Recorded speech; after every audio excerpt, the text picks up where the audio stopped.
You're watching another Supercharged Masterclass with Jordan Samuel Fleming. Your opportunity to learn the ins and outs of Podio design and development from one of the top Podio partners in the world.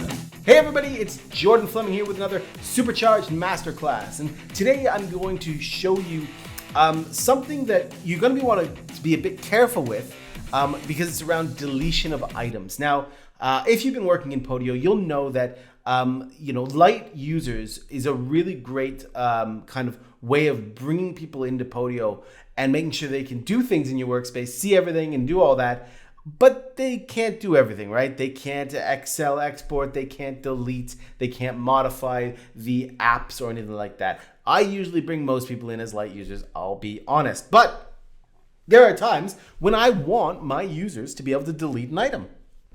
How do I do that if they're in with a light user? Well, this video is going to show you how, and more importantly, it's going to show you how to do it with a double confirmation, i.e. they click a delete button and then they have to confirm that they are deleting it. Either way, whether it's for light users or it's for normal people, controlling a deletion process like this is a really, really smart thing to do. This video is very easy. The steps are very easy to do. It can all be done with Podio and Citrix PWA. The flow takes about 5 minutes to write, and it is a much better way of controlling deletion. Let's take a look inside.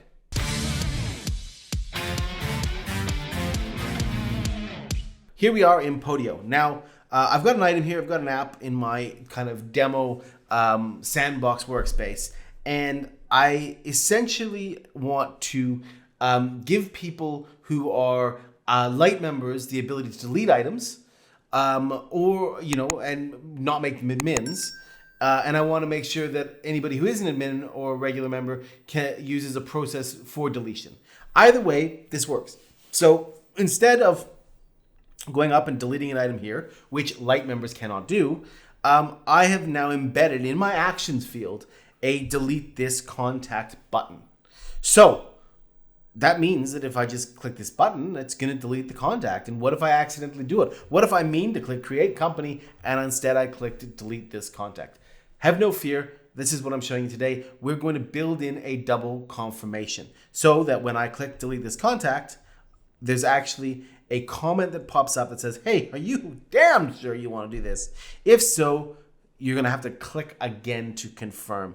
And you'll notice that it said this will disappear in 30 seconds. That means that essentially if they don't want to delete this item, then I'm going to go ahead and just ignore it. And in 30 seconds, that comment is going to actually get deleted. It's going to disappear, and it's going to be like I never really hit the button anyway. And there you go, it's just disappeared. So how did we do it? And what happens if I did actually mean to delete this contact? It didn't refresh the field, so I've just refreshed the page. So let's do this again. And if I do actually want to delete the contact, now I can just go ahead and click confirm and delete. It's going to take me to an external page that says the item has been deleted. And if I go back here and I go to the Supercharged demo and I go to contacts, oh, we've got nothing now. That contact's been deleted. How did I do it? So pop over to Citrix PWA. And I've got a couple flows here. Now the first flow we're going to need is we're going to need a confirm deletion choice flow.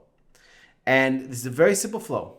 And it is when the item is updated, so it's an on update, when it's updated, and the actions field has changed. And if the action field is now equal to delete this contact, I'm going to do add a comment. And in this add a comment, you're going to have an external link, which is why you need a second flow. And I'll put it all together at the end. So the second flow, which is probably the one to do the first time, is an external link. Now, if you've never used this before, an external link, there's actually a huge amount of uses for the external link functionality in Citrix PWA. I'm going to do a lot of masterclasses on these because a lot of people don't know you can do a ton of it. But an external link essentially provides an external page that sends you to an external page, but you don't just have to do an external page. See, this item has been deleted, just like you saw. You can fully modify, brand, you can put information, collect information, and show it. So it's not just about deletion. This external page can actually contain a huge amount of information from your Podio that you may want to display to someone. Say you want to give them a specific way of looking at an invoice and you just want to show them the invoice information, you could use an external page for that. But in this case, I've created an external link type of flow. So when a special link is clicked, and I've simply got a delete this contact action.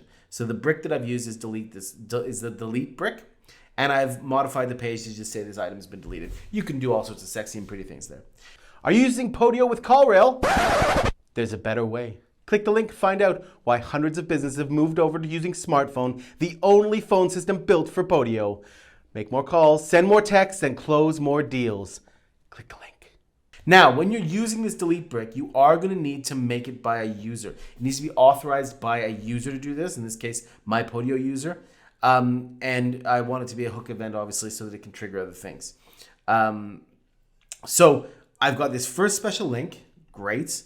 Now I go back to my first flow, and you see here, I've got link external to external link, delete this contact. So what I've got is I've now got two new tokens available to me. Because I've created an external link already, I have got a link to delete this contact item. So this is my external link that I've created, right? And that's the link to it.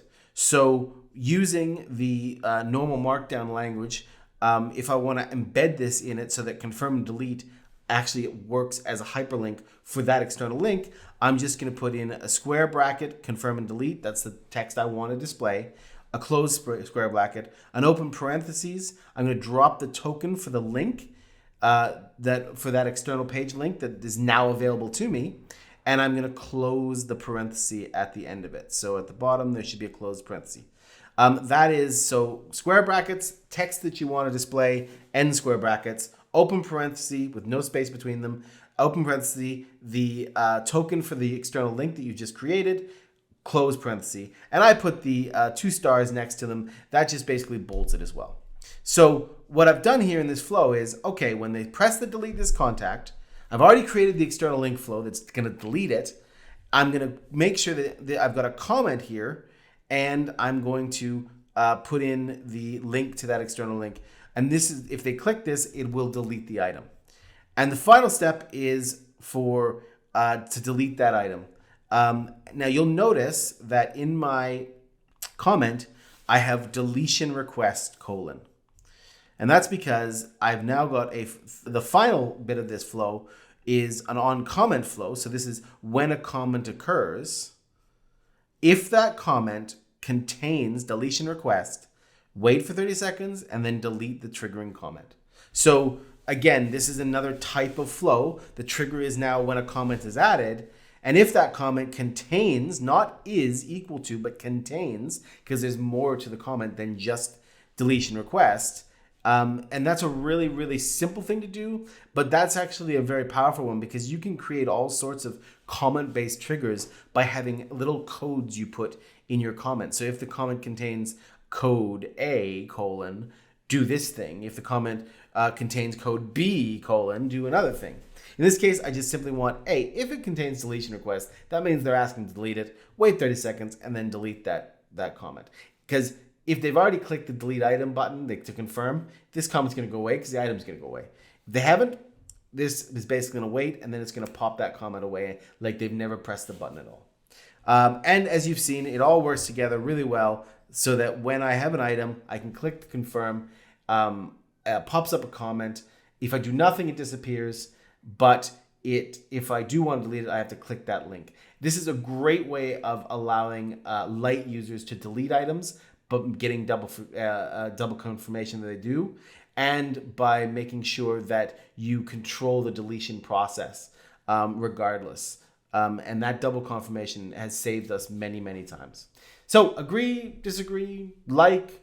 You want me to talk about something? Do hit me up with comments either on the website or the YouTube videos. While you're in YouTube, make sure you hit subscribe on the channel to be notified whenever a new video is launched. And of course, pop over to whatever podcast platform you use and subscribe to the Supercharged podcast. It comes out weekly, and it is an awesome resource. It's available on all podcast platforms. Give it a like, give it a review, give it a rating. Help us spread the gospel of Podio. Thanks for watching.